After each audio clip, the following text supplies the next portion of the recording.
Olá, bom dia, boa tarde ou boa noite. Bem-vindos aqui ao canal das 12 oficinas, concretamente aqui à oficina da Clínica Energia de Virgem. Bem-vindos àquela que é a vossa 18ª lição. Já são 18 lições aqui a trabalhar basicamente com técnicas de estudo, de programação mental, de capacidade de atingir objetivos, de aumentar a nossa capacidade de absorção de trabalho e de serviço ao próximo, de entrega ao outro, através do serviço, do trabalho, da forma como estamos no mundo a desenvolver os nossos projetos. E, portanto, tudo isso indica aqui, digamos que nós temos estado aqui a fazer um trabalho interno com a nossa autoestima, com aquilo que é a nossa própria visão de nós próprios e depois com a autoconfiança que atingimos para determinados objetivos. E, portanto, tudo isso é importante, nós termos essa capacidade de desenvolver a capacidade de fazer perguntas a nós mesmos, que é essencial para o nosso autoconhecimento e desbloqueio de impasses mentais. Portanto, fazer perguntas a si próprio, desenvolver essa capacidade de fazer perguntas e ter capacidade de autoconhecimento e desbloqueio de impasses mentais. Portanto, isso é tudo muito importante, é fundamental mesmo, e portanto é esse o caminho que temos aqui que fazer. E portanto, a partir desse momento, nós temos que avançar, obviamente, naquilo que são as nossas capacidades e que são as nossas, portanto, questões essenciais de transformação. E portanto é importante essas perguntas a si próprio. E portanto isso é tudo muito importante e nós temos que saber trabalhar e avançar nessa mesma questão. Portanto, o poder da auto-interrogação, perguntar-nos constantemente, ajuda a evitar a estagnação, ter a capacidade de fazer perguntas, de nos questionarmos, de efetivamente sermos curiosos. Falei um bocadinho aqui do método Poirot na última lição, na lição 17ª, e portanto aquela capacidade de, quando estamos a gizar objetivos e metas, sermos capazes de ser inquisitivos, de colocar questões, não ficarmos pelo óbvio, pelo superficial, ir mais fundo, perceber aquilo que é, digamos assim, o fundamental e o cerne daquilo que estamos a fazer. Devemos questionar os nossos métodos, as nossas motivações e decisões para abrir novos horizontes, e portanto é esse poder da auto-interrogação que temos que ter, não é? Essa capacidade de não ficarmos pelo óbvio, de olhar os pequenos detalhes, os pequenos pormenores. Isto vale também para a própria formulação das nossas perguntas, a forma como nós as formamos, ao fim e ao cabo, o que é que queremos atingir, quais são os objetivos. Devemos ser capazes de ir cada vez mais fundo e de fazer perguntas, diria eu, inteligentes, perguntas que não sejam tão fechadas, mais abertas, com uma capacidade de trazer mais informação e conhecimento, porque como já vimos é este da escuta ativa e da escuta do outro e da meditação que nós percebemos que o mapa não é território, que nós vamos além daquilo que é um mapa e começamos a conhecer o território real. É importante aqui em programação neurolinguística nós sabermos exatamente onde é que estamos. Isto é importante também para delinear os nossos objetivos e metas. Nós não devemos correr no abstrato, não devemos estar a correr atrás de objetivos, não devemos estar a trabalhar, a produzir, a servir, a entregar aquilo que de melhor temos, sem saber exatamente para onde é que caminhamos e quais são os objetivos que estamos efetivamente a burilar ou a trabalhar. Portanto, eu acho que é muito importante aqui esta capacidade de auto-interrogação acerca do caminho, do percurso e de percebermos e anteciparmos até as situações antes delas acontecerem, os problemas que poderão vir antes deles efetivamente transparecerem. Portanto, este aspecto acho que é muito importante aqui e tem muito a ver com a aula de hoje, ok? A importância do trabalho individual, ou seja, esta capacidade de não ir atrás dos outros, escutar os outros sim, ser atento aos outros sim, conseguir tirar o melhor que os outros têm, o sumo, aquilo que é o que eles têm para dar, digamos assim, que nos interessa em termos de absorção de conhecimento, de objetivos, até de técnicas que os outros nos possam facultar, mas depois ser muito criterioso e muito individual na avaliação daquilo que nos está a ser transmitido. Perceber exatamente que mapa não é território, que aquilo que nos estão a transmitir muitas vezes pode ser erróneo, que nós já temos, apesar de limpar as nossas, digamos assim, as nossas persianas, que têm a ver com os nossos sentidos, não é? As nossas percepções, efetivamente entra muitas vezes generalizações, omissões e destruções através desses canais. Portanto, de certa maneira devemos ser capazes de estar abertos, de manter um espírito aberto e de escuta, de ouvir o que os outros nos têm a dizer, mas também devemos ter os filtros. No fundo era isso que eu estava a referir. Devemos ter os filtros limpos, devemos saber filtrar a informação conforme ela nos chega.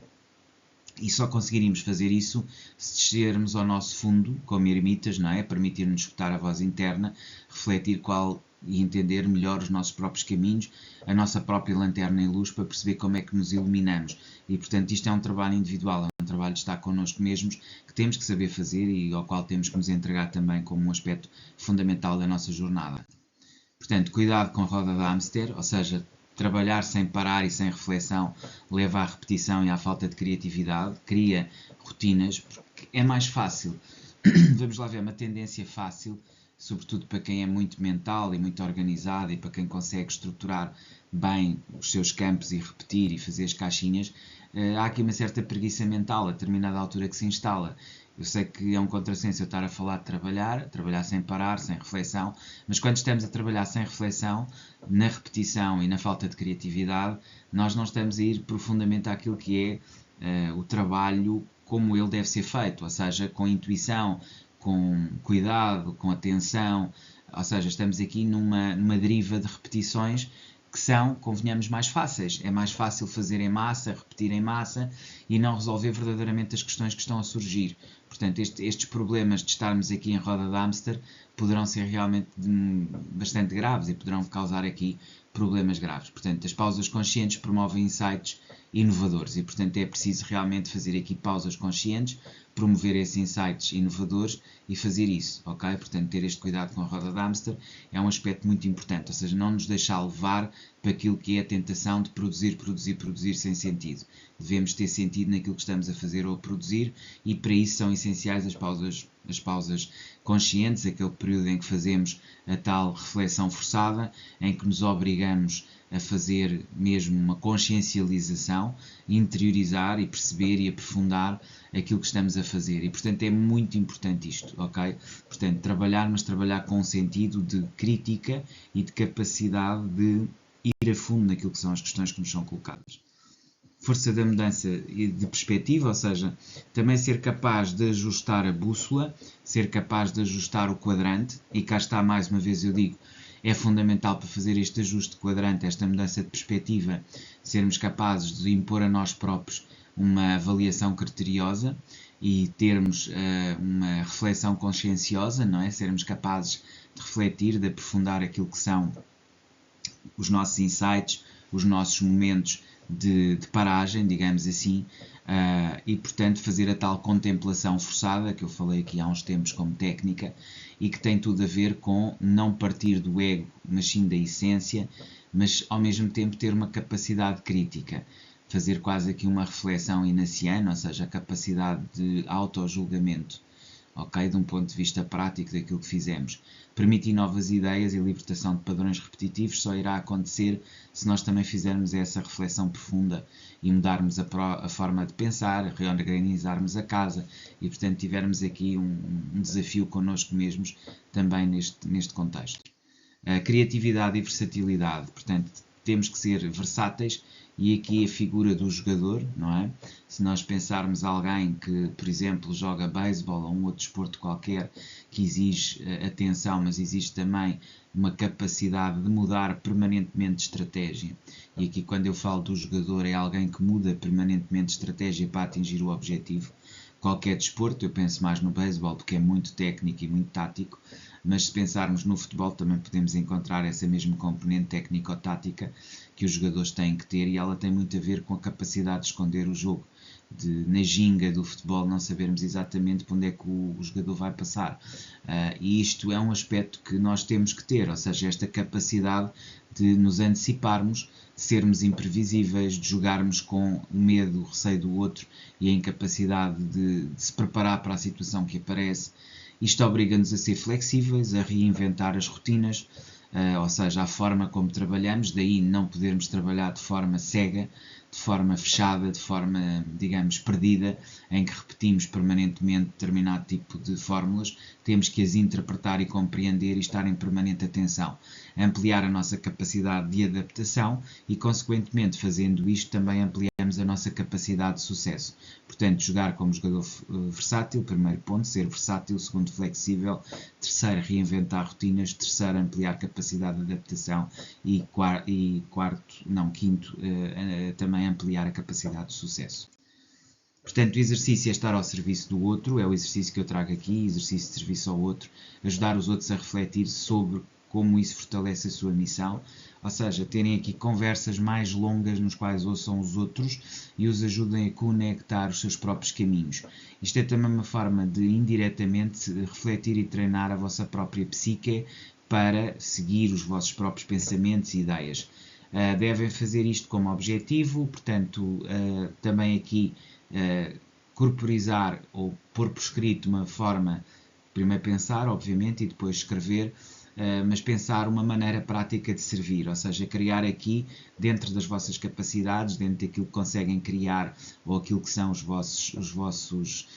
vossas mais-valias enquanto trabalhadores, pensarem aqui efetivamente numa forma prática de servir no contexto de refletir missões, a vossa, a dos outros. Registrem por escrito isso, criem o hábito de 90 dias em ciclos de 15 dias, ou seja, de 15 em 15 dias têm um dia de intervalo e fazem isto por 90 dias. Portanto, assim, de alguma forma, isto vai-vos ajudar a refletir e aprofundar a vossa noção de serviço ao outro e a perspectivar a vossa missão e a missão dos outros.